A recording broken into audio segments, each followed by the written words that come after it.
Battlefield 2042, one of gaming's biggest failures of all time, is somehow about to get worse. Let's talk about it.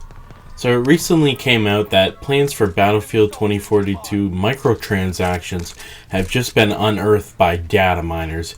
Yeah, you heard that correctly.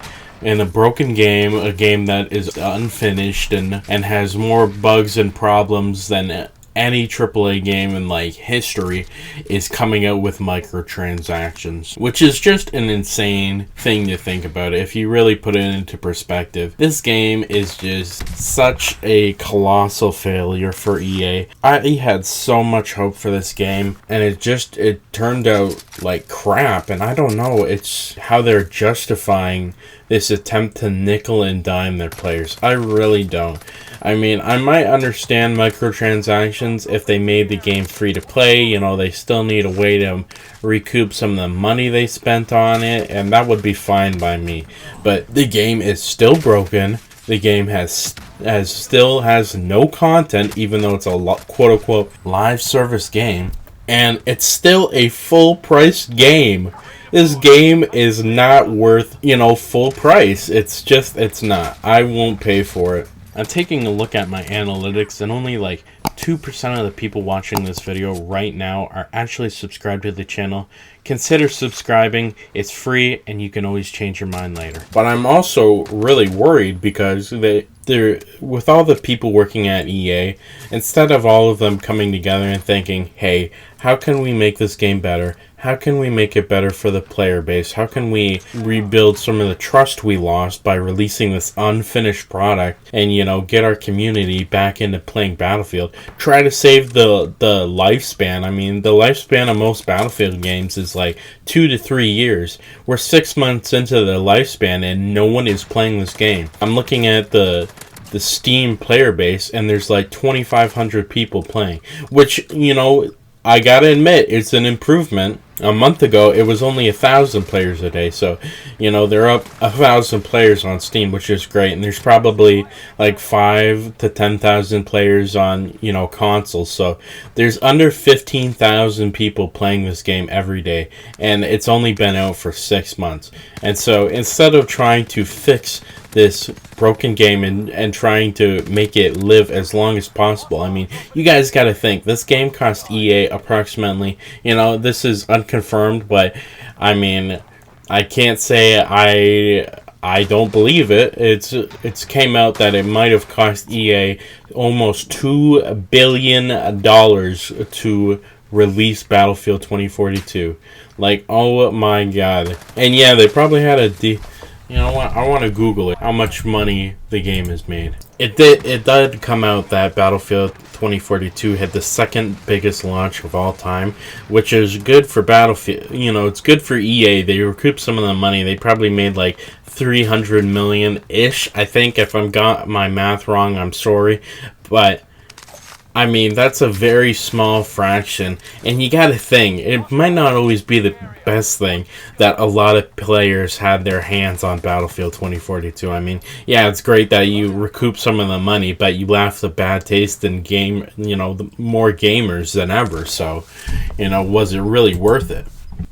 So it recently came out that during their last update, data miners found leaks of microtransactions in the background of the patch.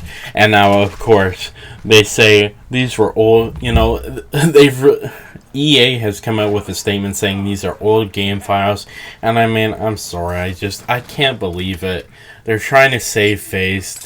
I don't believe they're being honest. I mean, sure, they could have been old files, but I find it very hard to believe that, these major game companies with all these people working for them would simply forget about, all these microtransaction data in their patch. And I mean, there's no reason to keep, all these microtransactions data in their updates, because so it costs them more money to have more data in their updates, and it's also more annoying for players to download their larger updates. So you're here to tell me that there's a major part of an update that they just forgot about. But yeah, it looks like it's coming. And I mean, they were going to go the Call of Duty route, you know? They were going to add all these microtransactions. You know, they got the bundles, they got cosmetic quote-unquote skins, which I've never found a good reason for, especially in first-person games where you can't even see yourself. And then there's things like XP boosts, and they're thinking about adding a battle pass. And I mean, a lot of these microtransactions things are pretty acceptable in games that get updates and are good. I mean, I don't mind having a battle pass in like Fortnite or Warzone because they're constantly getting updates and, you know, they're having stuff to do. But releasing microtransactions for Battlefield 2042 when it's still unfinished 6 months into the release cycle is just ridiculous.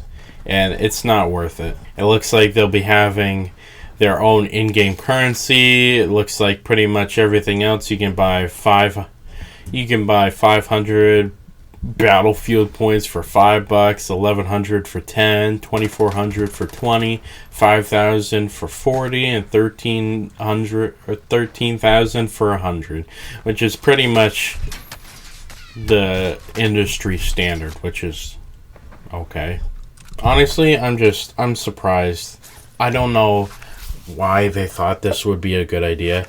I don't know what the thought process is. I mean, they got like 15,000 players right now. And sure, if they release microtransactions, yes, some of the people that are still playing, you know, they're super hardcore fans and they'll likely buy it just, you know, to have something to grind for while they're still playing. But would it not make more sense to go super hard on development and make something really worth it and valuable for players to come back to, and then, you know, maybe make it free to play so you can get some of your audience back, and then, I don't know, release small microtransactions. I mean, they're not releasing like small microtransactions, you know, like some of the games have these starter packs that are like $5 and you can get a skin or something like that. No, they're releasing these in-game currencies and they already have one prepared that's cost $100 of in-game currency. I mean, that means the bundles are probably going to be the same price as like Warzone. You know why? Because they can get away with it, and I'm not paying $30 for a Battlefield skin, and I don't know who would. Did you really think Battlefield 2042 could get any worse? Let me know what you think in the comments, and I'll see you in the next one.